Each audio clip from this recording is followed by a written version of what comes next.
Abordaremos ahora, en primer lugar, entonces, la investigación fiscal preparatoria y, por último, la investigación jurisdiccional, que es la excepción. Como su nombre nos indica, ya a priori podemos inferir que hay una que está a cargo del fiscal y que otra que va a ser la investigación jurisdiccional va a estar a cargo de un juez.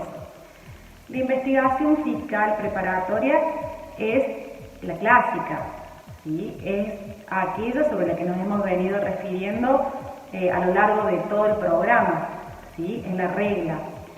Esta investigación fiscal preparatoria supone claramente la comisión de un delito de acción penal pública por cualquier ciudadano, ¿sí?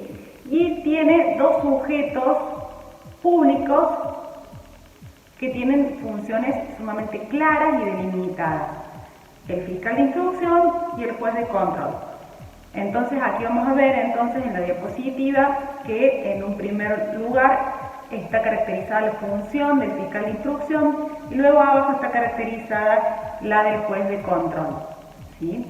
Es una investigación que está a cargo de un fiscal de instrucción, es decir, del Ministerio Público Fiscal.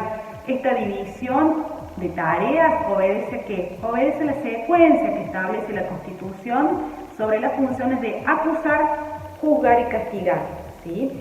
En virtud de la Constitución Nacional, esas funciones están en cabeza de personas distintas. El fiscal de instrucción es el que está encargado de la persecución penal y le queda entonces al juez la función de juzgar de manera imparcial. Esta división de tareas, ni más ni menos, lo que garantiza es la imparcialidad del tribunal, ¿sí? Por eso, este tipo de investigación es la que es más respetuosa de las garantías constitucionales y es la que compagina plenamente con el modelo de proceso penal que establece nuestra Constitución Nacional. Entonces, como se dijo, la responsabilidad probatoria va a ser del fiscal de instrucción, ¿sí? Tan es así que si no le cumple de manera eficiente o negligente, se pueden correr sus antecedentes, ¿sí?, ante el fiscal general. Entonces, el fiscal de instrucción solo no, ¿ayudado por quién? Ayudado o auxiliado por la policía judicial, lleva a cabo esta tarea de recolectar o de recabar la prueba que acredite ¿qué cosa? La inocencia del imputado tampoco, ¿sí? La inocencia le viene regalada. Ese estado de inocencia desde que goza desde el primer momento de la investigación penal preparatoria y le rige hasta el final, recién puede ser roto ese principio con una sentencia condenatoria firme, implica entonces que el fiscal no tiene que probar la inocencia, sino que lo que sí tiene que probar es la culpabilidad punible y responsable de ese imputado por ese hecho delictivo que se lo notició. Entonces, el fiscal tiene la responsabilidad probatoria. Bueno, ante semejante responsabilidad se lo ha dotado de amplias facultades, tanto probatorias como coercitivas, ¿sí? Entonces podremos graficar como que tenemos un fiscal casi con superpoderes, pero vamos a ver que tiene algunas limitaciones. Por regla son amplísimas y conforme el Código de la Provincia de Córdoba tiene más facultades que en algunos otros códigos de otras provincias, ¿sí? Podemos dividir entonces en cuanto a facultades probatorias y coercitivas para hacer más pedagógica la cuestión y que quede bien en claro. A título de ejemplo, probatoriamente, el fiscal puede disponer testimonios, puede ordenar secuestros, puede receptar careos, ordenar pericias, realizar reconstrucciones, realizar inspecciones judiciales, solicitar prueba documental, solicitar prueba informativa. Es amplísimo el abanico de medidas probatorias que el fiscal puede ordenar o disponer. Coercitivamente también, ¿sí? Coercitivamente decimos que el fiscal puede citar, puede trasladar por la fuerza pública, puede ordenar una detención, puede incluso, conforme lo que está vigente actualmente, disponer la prisión preventiva del imputado. Tiene amplias facultades también coercitivas. Ahora, estas amplias facultades tienen un límite. Hay determinados actos, tanto probatorios como coercitivos, que el fiscal no puede hacer y que en caso de querer realizarlos se los debe solicitar al juez de control. ¿Cuáles son estos actos? Yo siempre les digo que como es tan amplia las facultades que tiene, siempre es más fácil estudiar las excepciones, o sea, estudiar cuáles son aquellos actos que a lo largo de la investigación fiscal preparatoria el fiscal no puede hacer por sí solo y sí o sí requiere la intervención del juez de control que los disponga.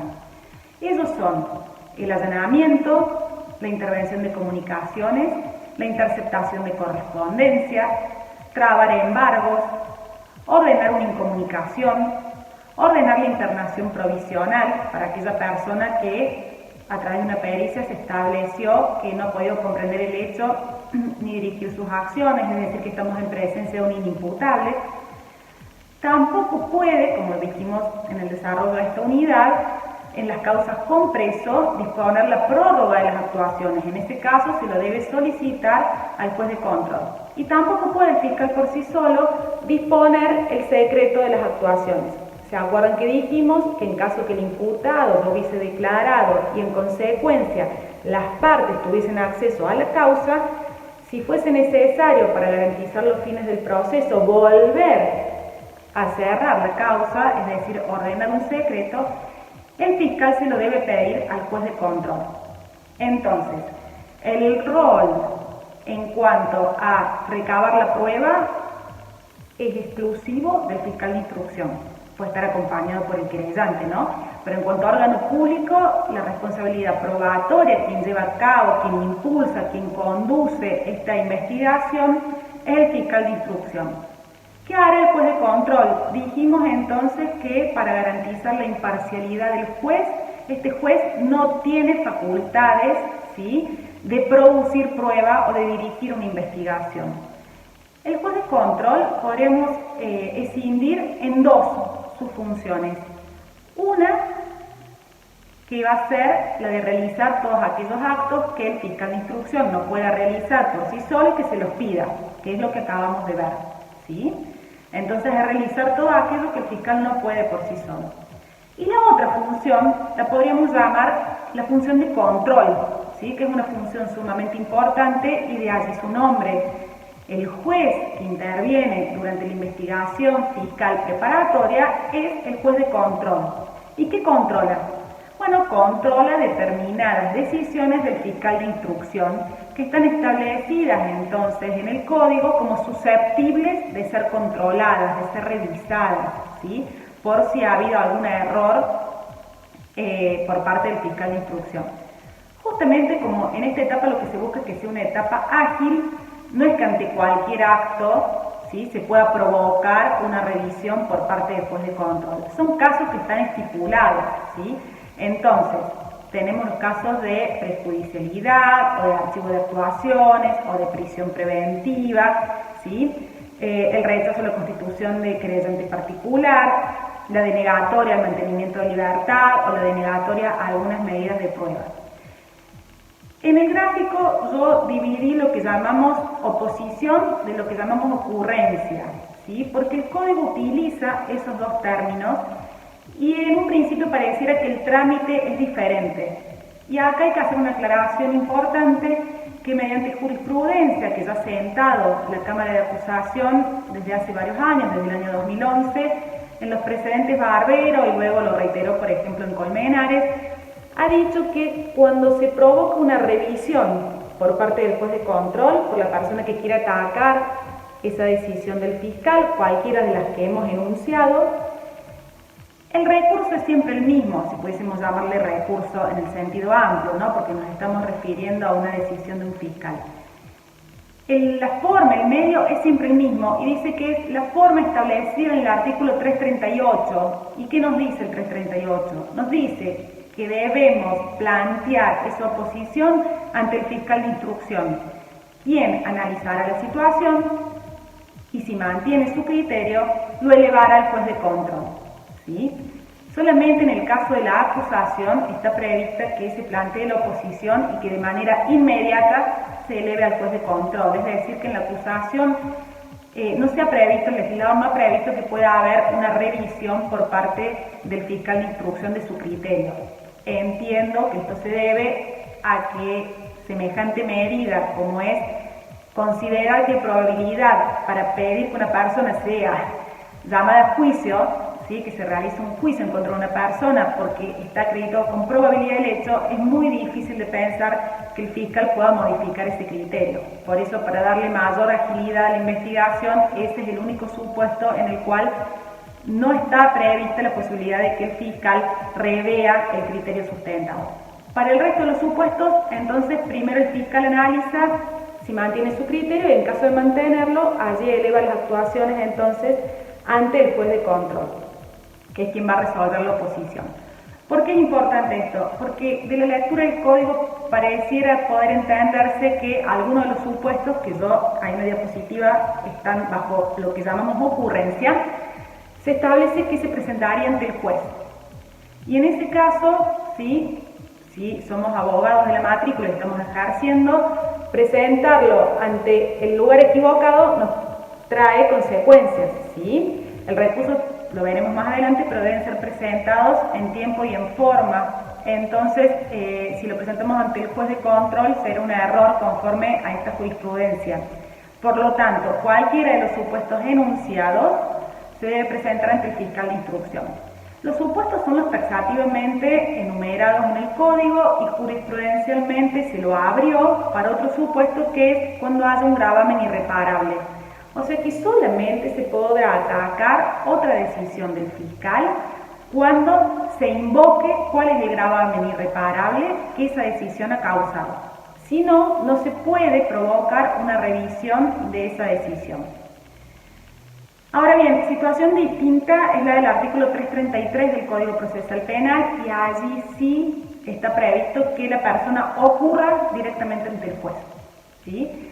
Y eso puede ser en cualquier momento y ha quedado regulada para los casos donde lo que se ataque o lo que se pretenda revisar es situaciones relativas a la privación de la libertad de la persona. En esos supuestos entonces sí se ocurre ante el juez solicitando lo que se llama un control jurisdiccional, ¿sí? Entonces, en la investigación fiscal preparatoria, quien tiene la responsabilidad probatoria es el fiscal de instrucción. El juez de control tiene una función de realizar aquellos actos que no puede realizar por sí solo el fiscal y también ser un órgano de revisión, un órgano de control a través de la oposición. Las decisiones del juez de control, por su parte, podrán también ser atacadas o recurridas a través de ¿qué recurso? La apelación. Y el órgano que controlará entonces las decisiones o las sentencias del juez de control es la Cámara de Acusación, ¿sí? Entonces, tenemos un fiscal con amplias facultades probatorias y coercitivas, justamente encargado de esta función de acusar, y la función de controlar, ¿sí? Va a ser netamente del juez de control. El juez de control no tiene ninguna posibilidad autónoma, ¿sí?, de dirigir la investigación o de decir qué prueba se debe recabar. Claramente la investigación fiscal preparatoria resulta sencilla de estudio porque es la clásica y es la que hemos venido estudiando cuando hemos hablado sobre sujetos procesales o sobre medios de prueba, ¿sí? Ahora vamos a desarrollar entonces la investigación jurisdiccional, que ahí cambia el esquema clásico del que vinimos desarrollando. Bueno, el último eje de esta unidad entonces es la investigación jurisdiccional que está a cargo de un juez. Lo primero que debemos saber es cuándo va a haber una investigación jurisdiccional. El cuándo depende del sujeto que cometió el hecho delictivo. Si el sujeto que cometió el hecho delictivo es un funcionario con privilegios constitucionales, en ese caso tendremos esta investigación jurisdiccional y no la investigación clásica. ¿Quiénes son los sujetos con privilegios constitucionales en la provincia de Córdoba? En la provincia de Córdoba, si compatibilizamos la constitución de la provincia con el Código Procesal Penal, vamos a decir que quienes tienen privilegios constitucionales en cuanto a inmunidad de proceso son los miembros del Poder Ejecutivo y los miembros del Poder Judicial, no los del Poder Legislativo. El Poder Legislativo tiene exclusivamente inmunidad de opinión. Entonces, si un legislador comete un delito, ¿qué investigación caberá en ese caso? Una investigación fiscal preparatoria. El legislador es un ciudadano común más, ¿sí? La excepción entonces de investigación jurisdiccional se da exclusivamente para ciudadanos con privilegios constitucionales. ¿Quiénes son del Poder Ejecutivo y quiénes son del Poder Judicial? En relación al Poder Ejecutivo es el presidente, el vicepresidente, el fiscal de Estado, el defensor del pueblo y los miembros del Tribunal de Cuentas. En cuanto al Poder Judicial, son los miembros del Tribunal Superior de Justicia, los jueces inferiores, el fiscal general, el resto de fiscales, ¿sí? Fiscales de instrucción, fiscales de cámara, fiscales adjuntos, los asesores letrados y los jueces de paz. Cualquiera de estos sujetos que cometa un hecho delictivo, ¿sí? Corresponde entonces este esquema de investigación jurisdiccional, que es un esquema distinto del que hemos venido hablando durante todas las unidades anteriores. ¿Por qué? Es cierto que vamos a tener un fiscal de instrucción y que vamos a tener un juez de control, ¿sí? Los sujetos son los mismos, pareciera que todo está igual, pero resulta que está bastante diferente. Los roles podríamos decir que están invertidos, ¿sí? Vamos a tener una investigación a cargo de un juez y vamos a tener un fiscal que formalmente es parte, pero que no es quien conduce esa investigación. Hoy en día podemos decir que ya no hay motivo alguno para que continúe esta investigación jurisdiccional, ¿sí? Podemos decir que ya es inconcebible que los funcionarios con privilegios constitucionales sean investigados de una forma distinta a la del resto de los ciudadanos. Pero legislativamente es lo que hasta hoy sigue vigente, ¿sí? Entonces, ¿cómo se inicia esta investigación jurisdiccional? ¿Puede iniciarlo el juez por sí solo? No. Ya estudiamos que la jurisdicción siempre es provocada, tiene que ser excitada, entonces no puede iniciarlo el juez por sí solo. Debe haber un requerimiento, ¿sí? Por parte del fiscal. Debe haber un acto por parte del fiscal que requiere esa investigación jurisdiccional. Recién ahí empieza a intervenir el juez. Entonces, vamos a tener un fiscal de instrucción que se va a noticiar de este hecho y que puede hacer dos cosas. Una es desestimar o solicitar la desestimación de esa denuncia, de esas actuaciones, por las mismas causales que ya vimos cuando vimos el archivo, ¿sí? Tanto el archivo durante la investigación fiscal preparatoria como en la investigación jurisdiccional, las causales son iguales. Entonces, si el fiscal que es noticiado de ese hecho advierte alguna de las causales, ya sea porque es atípico o porque no se pueda proceder, le va a solicitar al juez la desestimación de esas actuaciones. Si no es el supuesto y se trata de un delito de acción penal pública por el cual se puede proceder y corresponde así hacerlo, le va a requerir entonces, va a ser un requerimiento de investigación jurisdiccional. Esa es la forma en la cual se inicia entonces esta investigación. Es un pedido, una excitación por parte del fiscal. Toda la actividad probatoria, que en la investigación fiscal dijimos que estaba a cargo del fiscal, bueno, acá va a ser conducida y dirigida por el juez de control, ¿sí? En cuanto a las medidas probatorias, se pueden receptar las mismas medidas probatorias que durante la investigación fiscal y que estudiamos en bolillas anteriores, pero es importante destacar que hay una excepción. Se establece que cuando se trate de funcionarios con privilegios constitucionales, no se puede disponer ni requisas ni interceptación de correspondencias. Entonces, rige lo mismo que para la investigación clásica con esta excepción. Eso es lo que tenemos que tener presente. No se pueden disponer ni requisas ni intervención de comunicaciones. ¿Qué es lo otro que entonces debemos tener en cuenta como diferencia en relación a la investigación fiscal preparatoria? Bueno, acá el juez va a llevar a cabo toda la investigación, pero en cuanto a medidas de coerción, las va a poder disponer. Pero decimos que hay una inmunidad parcial de coerción. ¿Por qué?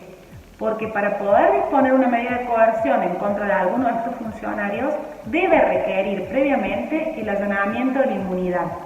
¿Va a poder dictar una prisión preventiva en contra del gobernador? Sí, pero ¿qué tiene que ocurrir primero? Bueno, tiene que ocurrir primero que esa persona sea destituida del cargo. Luego, una vez que ocurrió eso a través de los mecanismos constitucionalmente establecidos, recién ahí entonces se puede disponer una medida de coerción. La única excepción en cuanto a medidas de coerción es la aprehensión en flagrancia, ¿sí? En ese caso, si la persona es sorprendida en flagrante delito, será aprendida y lo que se establece es que de manera inmediata se debe solicitar, si corresponde, el allanamiento de su inmunidad. Entonces lo que se hace es adelantar, ¿sí?, ese supuesto. Siempre vamos a necesitar para aplicar una medida de coerción el allanamiento de la inmunidad. La diferencia es que en la aprehensión en flagrancia ya va a estar aprehendido y entonces lo que se hace es acelerar ese mecanismo, y en el caso de las restantes medidas de coerción, primero se pide el allanamiento de esa inmunidad y luego entonces, una vez que ya no goza de esos privilegios constitucionales porque ha sido destituido, ahí se puede ordenar entonces la medida de coerción. La otra limitación que tenemos es al momento de lo que le llamamos inmunidad de juicio. La investigación jurisdiccional podrá avanzar si el juez de control cree que hay mérito, le dirá al fiscal que acuse, y el fiscal podrá hacer el requerimiento de elevación a juicio.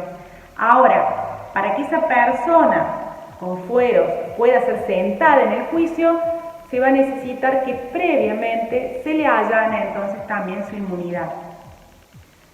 A modo de cierre, entonces, y repasando, diremos que la investigación jurisdiccional es aquella que está a cargo, ¿sí?, de un juez de control que actúa cuando, en el supuesto que el imputado es una de las personas que goza de privilegios constitucionales, miembros del Poder Ejecutivo, miembros del Poder Judicial. Que en ese caso el juez de control, para poder intervenir, necesita que haya un requerimiento de investigación jurisdiccional por parte del fiscal, que tendrá las mismas facultades probatorias, ¿sí?, clásicas que el fiscal, pero está establecido que no se pueden disponer ni requisas ni intervenciones telefónicas en estos supuestos. Y que se desarrollará a cabo toda esta investigación jurisdiccional sin ningún problema, pero que ante dos situaciones que se van a poder hacer, es necesario que primero la persona sea destituida. ¿Qué situaciones son? Aplicar medidas de coerción o que esa persona sea entonces citada a juicio. Esos son los supuestos donde primero se tiene que llevar a cabo el mecanismo para retirarle los fueros, para destituirlo, y luego recién entonces se puede disponer la medida de coerción o que la elevación de la causa a juicio, ¿sí? Si supongamos esa persona no es destituida, bueno, allí se suspende, no se puede continuar, porque no se va a poder citar a esa persona a juicio ni se le va a poder dictar una medida de coerción. Entonces, como se ve, es un tipo de investigación que los roles están invertidos. La investigación la comanda, la dirige el juez de control. Con esto damos por culminada lo que es la unidad número 9, entonces, que dijimos que la desarrollamos en 4 ejes. Esta investigación penal preparatoria, con todas estas probanzas que se colectaron generalmente por el fiscal, vamos a pensar en la investigación clásica, pero también podría ser con el juez, si fuese la investigación jurisdiccional. De todas estas probanzas colectadas llega un momento en el cual hay que analizar el mérito de esas probanzas y podremos concluir, porque esas pruebas nos permiten solo eso, concluir que hay mérito para una acusación o mérito para un sobreseimiento. Este mérito conclusivo, estas dos alternativas, acusación o sobreseimiento, es sobre lo que versará entonces la unidad número 10. Allí se estudiará a qué nos referimos o qué implica una acusación y qué es un sobreseimiento. Y con ello, entonces, una vez que hayamos cerrado este bloque, las unidades 9 y 10, se da paso al juicio, ¿sí? Que lo que yo quiero manifestar para cerrar, entonces, esta exposición, es que en el proceso penal la etapa primordial, más importante, es la del juicio, que por eso es lo que se intenta que la investigación penal preparatoria sea ágil, eficiente y eficaz, y que no sea la estrella del proceso penal, sino que solamente sirva para recolectar esa prueba que deba hacer la acusación, si es que se acreditó con probabilidad, para que finalmente podamos pasar a este juicio donde las pruebas que allí se tomen en un debate oral, público y contradictorio, sean las que dictaminen entonces una sentencia, que podrá ser por supuesto condenatoria o absolutoria.